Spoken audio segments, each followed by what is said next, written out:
questions? Yes.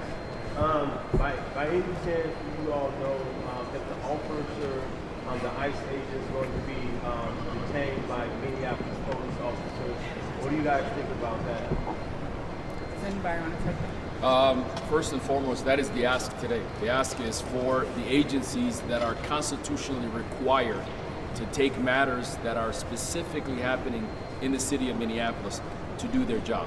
Nothing gives us a clear reminder that a cover-up is clearly on the way by kicking out BCA. But BCA has still a responsibility to step up because it is an law enforcement engaged killing. And so we are asking for the Minneapolis Police Department. We're also asking for Hennepin County Sheriff to begin their own investigation in this matter. And as Tashir and others have said, there is incredible evidence, clearly from all the videos and the eyewitnesses who are ready to speak directly to what happened. This is not something that happened in darkness. This happened in light.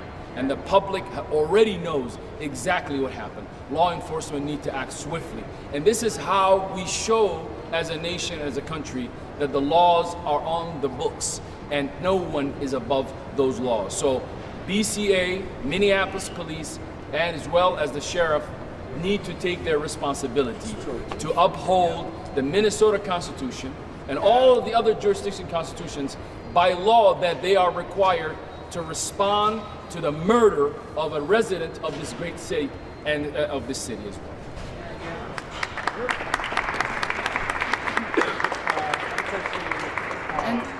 I see members from the Community for Justice for Al Solution, Justice for Mariah Sanders. Could this be viewed, in addition to everything, is a layer of this potentially also like violence towards women, seen as femicide? It's absolutely violence toward women. The fact that the ICE agent in question knew that he was dealing with a woman, looked her in the face, and fired 3 kill shots shows you that he had no regard for her humanity or her femininity.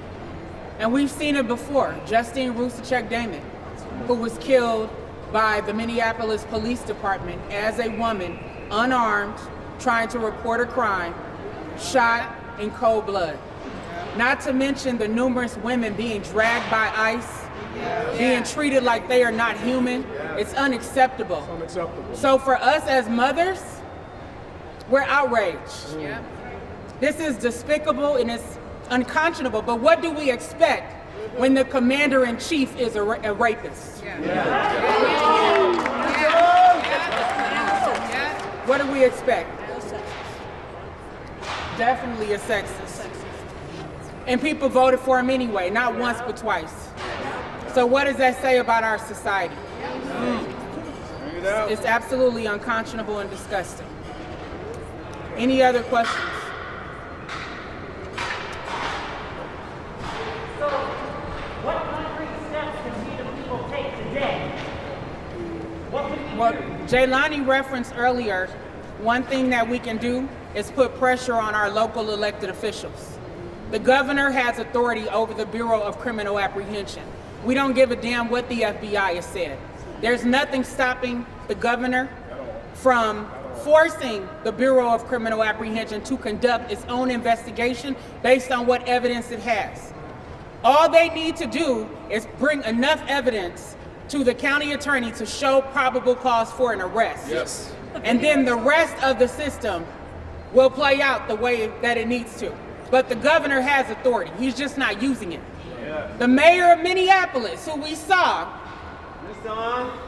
drop expletives and act outraged, has the authority over the Minneapolis Police Department. As a matter of fact, because of residents in the city of Minneapolis voting to give him sole authority, he can direct the chief of Minneapolis Police to conduct an investigation into the murder of Renee Good. And the Hennepin County commissioners have authority over the Hennepin County Sheriff's Department.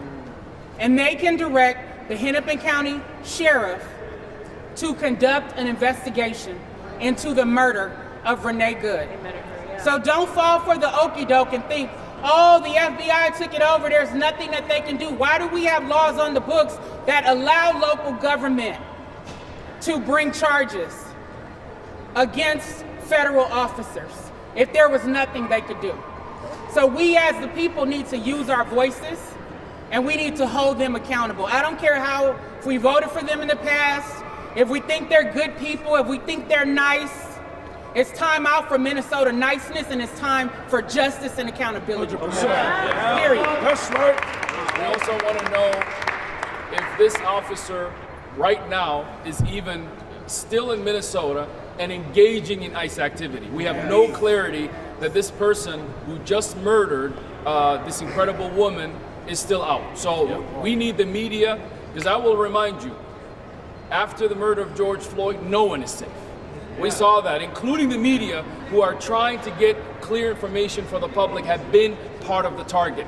And this disinformation that is happening from Kristi Noem and others need to be held at check. We are asking for the media to do also your job in making sure that the hard questions are presented and laid right in front of these leaders who are cowardice in this moment, instead of standing up for justice, not only for Renee, but all the Renees across this country.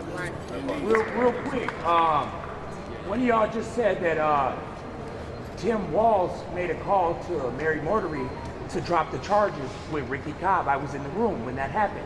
So is it kind of silly for us to ask Tim Walz to make Mary Mortery do it if we know he didn't do it for a black man? No, we're not asking Tim Walz to make Mary Moriarty do anything. Okay. What we're asking him to do is to exercise his oversight and authority of the Bureau of Criminal Apprehension for them to conduct an investigation regardless of what the FBI has said.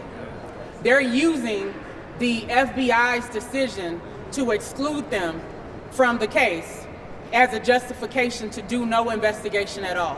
When there's plenty of eyewitness statements, as has been said, as well as video evidence that they can begin to analyze in order to present a report to Mary Moriarty or even to Keith Ellison. Whether we trust Keith Ellison or not, the reality is he is the Attorney General.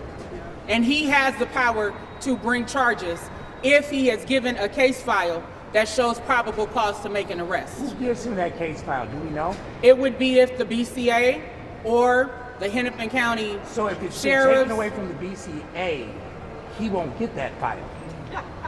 but the BC, no one's taking anything said from the create So BCA. Donald Trump has said that Minneapolis and Minnesota cannot do anything about the So facts. the BCA creates That's not stuff. exactly what's happening, right? The I FBI, just want to know. the FBI, in our opinion, at least in my opinion, is attempting to engage in a cover-up. Yeah, that's true. Right?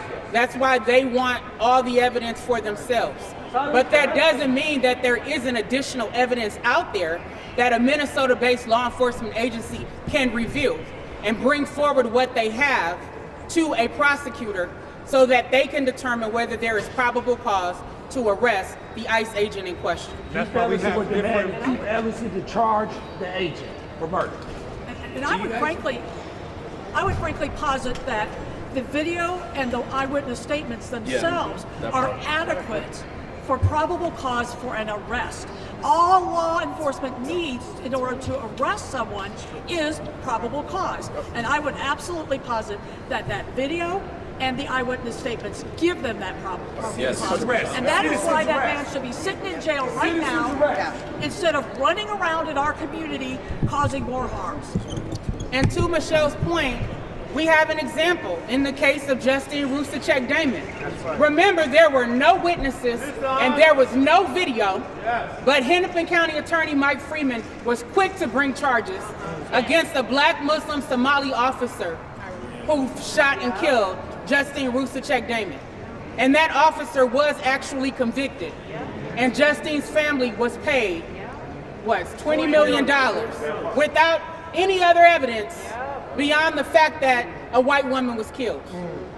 So we know that there's ample evidence to show probable cause for this ICE agent to be arrested. And the fact that he callously left the scene, he didn't even stay. He just walked away because he understood his white privilege. And the fact that he would be protected by an administration engaging in white supremacy and domestic terrorism and abuse of American citizens. I want to also remind us that we can apply pressure to the elected officials at the state as well as the federal level. All these Republicans who are claiming they care so much about fraud, why are you silent with regard to this fraud that's being perpetuated upon this community? Complete silence. So it shows you that they're being disingenuous. And again, Congress has the power to take action. As I said in the beginning, they're the ones who fund ICE. They provide oversight of ICE. So they can do something about ICE. And it's up to us to apply the pressure to make that happen. So we're going to end right there if there are no more questions. We want to thank you all for taking the time to be here. Everybody from the community who showed up, we thank you.